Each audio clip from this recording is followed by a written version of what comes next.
ஒரு தந்தையோட பெருமையை சொல்றதுக்காக ஆண் குழந்தைகள் எல்லாரும் வந்து நின்னாங்க. அந்த அவங்க வந்து நின்ன போது என்னுடைய மிகப்பெரிய சந்தோஷம் என்னவாக இருந்தது தெரியுமா? போறவரை எல்லா இடங்கள்லயும் சொல்வேன், அம்மாவுடைய பெருமையை ஆண்டவன் உட்பட எல்லாரும் சொல்லியாச்சு. தாயுடைய பெருமையை சொல்லாம யாரும் போனதில்லை.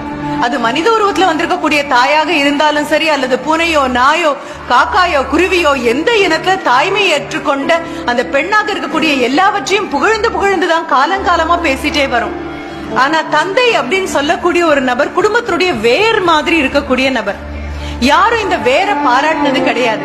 வேர் இருட்டுக்கு மட்டும்தான் சொந்தம், வேர் உழைப்புக்கு சொந்தம். இந்த இருட்டுக்குள்ளேயும் உழைப்புக்குள்ளேயும் இருக்கக்கூடிய தந்தையை பாராட்டுறதுக்கு அப்படின்னு யாரும் வந்தது கூட கிடையாது. நீங்க மரம் பச்சையா இருக்குன்னு சொல்லுவீங்க, ஆஹா கிளை எவ்வளவு ஆரோக்கியமா இருக்குன்னு சொல்லுவீங்க, இலைகள் எவ்வளவு பசுமையா இருக்குன்னு சொல்லுவீங்க, பூ எவ்வளவு அழகா இருக்கு, மொட்டை எவ்வளவு அழகா இருக்கு, காய் எவ்வளவு ஆரோக்கியமா இருக்கு, கனி எவ்வளவு சுவையா இருக்கு அப்படின்னு கை கொட்டி நாம அத்தனை பேரும் பாராட்டுவோம். பக்கத்துல நின்று புகைப்படம் கூட ஏத்துக்குவோம். ஆனா எதை மறந்து போயிடுவோம் தெரியுமா? அந்த மரத்துல சாஞ்சு அதனுடைய உறுதியை பத்தியும் அதனுடைய அழகை பத்தியும் வனப்பை பத்தியும் அது தரக்கூடிய நிழலை பத்தியும் பேசும் பொழுது வெயில் அதிகமாகத்தான் நிழல் இன்னும் அதிகமாக விழும்.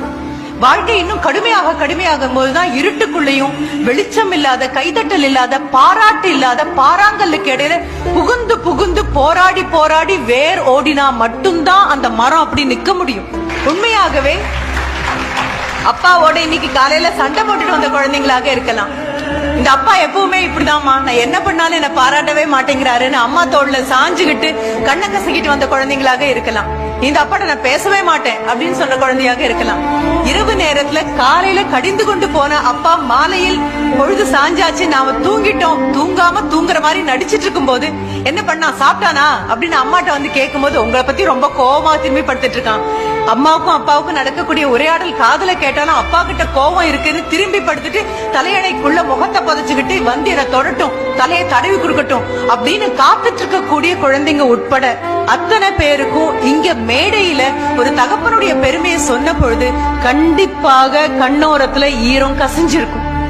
என்ன காரணம் அப்படின்னா, கொண்டாடப்படாம நீங்களும் நானும் கொண்டாடணும்னு காத்து நிக்காம அம்மா மாதிரி என்னுடைய குழந்தைன்னு 10 மாசம் சுமந்து பெற்ற கணக்கு மீண்டும் மீண்டும் சொல்லாம தோள்லையும் மனதிலையும் கனவுலையும் தூக்கி நடக்கக்கூடிய இறைவனின் ஒரு உருவம் ஒண்ணு இருக்கும் அப்படின்னு சொன்னா எல்லார் வீட்லயும் உலவிட்டு இருக்கக்கூடிய நெடுந்தூணாக அஸ்திவாகமாக இருக்கக்கூடிய தந்தை தான்.